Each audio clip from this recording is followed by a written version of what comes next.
So yeah, I'm going to talk about a study that I ran with some colleagues and collaborators about 2 years ago now.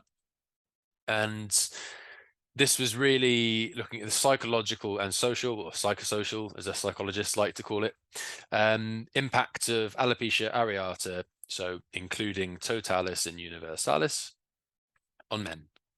Using a qualitative, so meaning basically asking people about their experiences rather than using quantitative surveys and scales and things like that. So yeah, Ian's already introduced me, which is very nice. I'm based at UE Bristol, so that's in the southwest of England in the UK.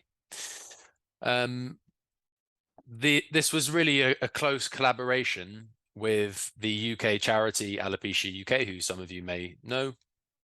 And it came about really by Nick, who you can see the photo of there on the right, a former colleague at the Centre of Appearance Research. We do a lot of research on all kinds of conditions that affect people's appearance. That's really what we do, and we call that broadly visible difference, so we spoke with 70, sorry, this was the survey first of all. So 74 people took the survey and responded to the open-ended question, mean age of about 44, and they'd, I think on average, had alopecia for about 14 to 15 years. So you can see a very wide age range, right from 17 to 79. You can see the spread in the graph on the left. We did definitely have an underrepresentation from Black men and from Asian men. In the UK, I think the if I might be slightly incorrect, but I think it was around about 13 or coming up to 11% now of a Black and Asian group. So we're very much underrepresented in that sense.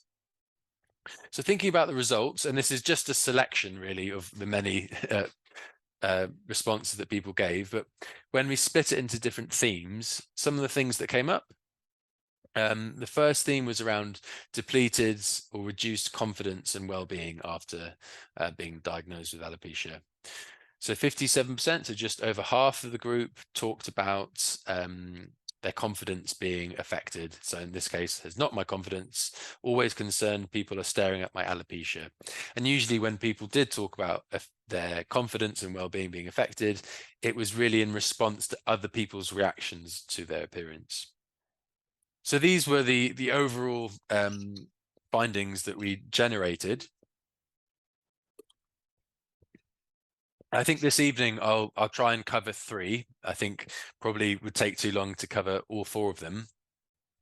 So first of all, the unknown man. So this really describes a sense at the population level and at the individual level of not feeling like the status, one's status as a man with alopecia is really known either to individuals or represented at the kind of public level.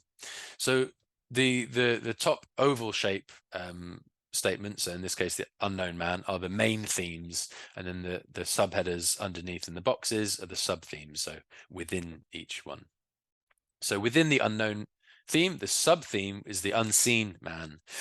So for example, Lucian talked about it would be nice to see more people like me on sort of like you say TV and social media and that sort of thing, just to maybe normalize it a little bit. And that's quite an important word, I think, normalizing, to feel represented, and that actually alopecia is just one of many kind of various different diverse appearances.